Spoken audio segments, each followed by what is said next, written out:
કરતા આરોપીને પકડી પાડવામાં છે, કોણ છે અને કેટલા? રાજકોટ શહેર પોલીસ દ્વારા વિવિધ પત્રકારિતા કરતા એવા પત્રકાર જે લોકો પાસેથી ખંડણીની માંગણી કરે છે એવા માણસો વિરુદ્ધ અમે ઝુંબેશ હાથ ધરી હતી. માનનીય સીપી સર અને માનનીય એડિશનલ સીપી સર દ્વારા રાજકોટ શહેર ક્રાઇમ બ્રાન્ચને સૂચના આપવામાં આવેલ હતી કે એવા ખંડણીખોર પત્રકારો વિરુદ્ધ જેટલી પણ એપ્લિકેશન્સ હોય જેમાં ગુના બનતા હોય એમાં ગુના દાખલ કરવા માટે સૂચના આપવામાં આવેલ હતી. તો એ ઝુંબેશના ભાગરૂપે ફરિયાદી વિજયભાઈ પાડલિયા દ્વારા રાજકોટ શહેર ક્રાઇમ બ્રાન્ચમાં એક ફરિયાદ આપવામાં આવેલ હતી.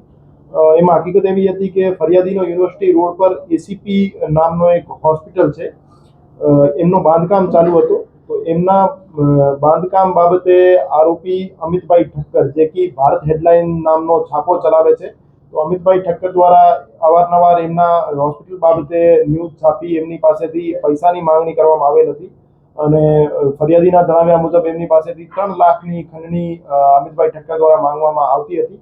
અને આની સાથે સાથે ફરિયાદી પાસેથી રાજકોટ લાઈવ ન્યૂઝના ભાર્ગવભાઈ હરીશચંદ્ર આચાર્ય નામના જે આરોપી છે એમના દ્વારા પણ 50,000ની માંગણી કરવામાં આવેલ હતી.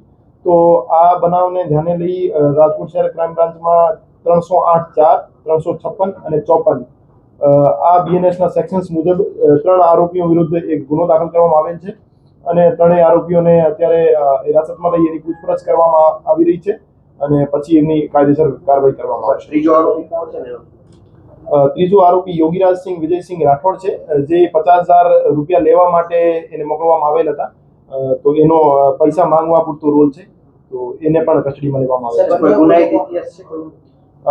જે ભારત હેડલાઇનના અમિતભાઈ ઠક્કર છે એમની વિરુદ્ધ જૂના પણ ખંડણીના ગુના દાખલ થયેલા છે, જેમાં રાજકોટ શહેર ક્રાઇમ બ્રાન્ચ રાજકોટ શહેર સાયબર ક્રાઇમ પોલીસ સ્ટેશનમાં એના વિરુદ્ધ તપાસ ચાલુ છે, જેમાં એક ડોક્ટરના ન્યૂડ વિડીયોઝ રેકોર્ડ કરી એને બ્લેકમેલ કરવામાં આવેલ હતા, પૈસાની માંગણી કરવામાં આવેલ હતી. અગાઉ પણ સર ગાંધીનગર કક્ષાએથી આમની વિરુદ્ધ કાર્યવાહી કરવાના આદેશ આવ્યા હતા.